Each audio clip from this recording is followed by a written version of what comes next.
యాకోబుకు 12 మంది కుమారులు. కాని అందరిలో యోసేపును ఎక్కువగా ప్రేమించాడు. యోసేపుకు ప్రత్యేకమైన రంగురంగుల చొక్కాని ఇచ్చాడు. యోసేపు సహోదరులకు అతనంటే అసూయ. వారు అతనిని ద్వేషించారు.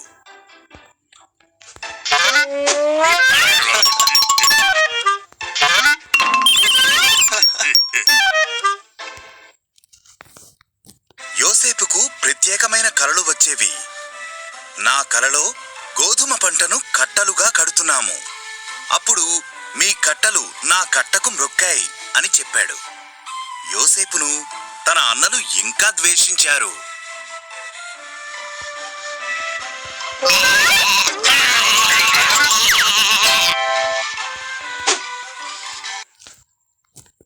యోసేపుకు మరో కల వచ్చింది. సూర్యుడు, చంద్రుడు మరియు 11 నక్షత్రాలు నాకు మ్రొక్కాయి అని అన్నాడు. మా మీద పరిపాలన చేస్తామని చెబుతున్నావా అని తన తండ్రి సహోదరులు సణుగుకున్నారు.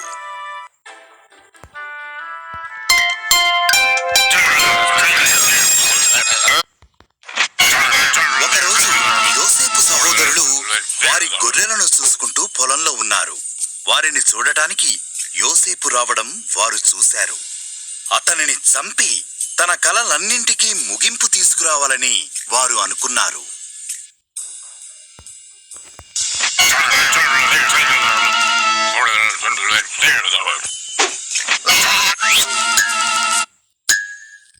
మన సహోదరుణ్ణి చంపడం తప్పు, ఇక్కడ ఖాళీ బావిలో పడవేద్దాం అని రూబేను అన్నాడు.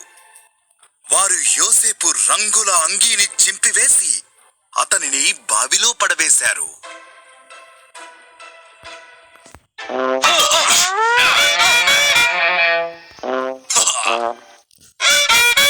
ఇష్మాయేలీయులు ఐగుప్తుకు వెళ్లే ఆ దారిలో వచ్చారు.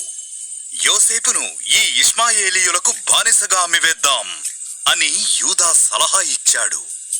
ఆ సహోదరులు యోసేపును 20 వెండి నాణాలకు అమ్మివేశారు.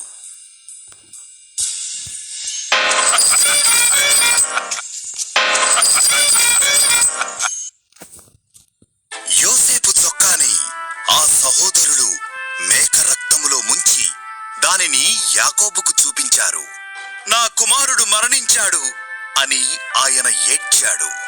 అంతలో యోసేపు ఐగుప్తుకు తీసుకెళ్లబడ్డాడు. కాని దేవుడు యోసేపుతో కూడా నున్నాడు.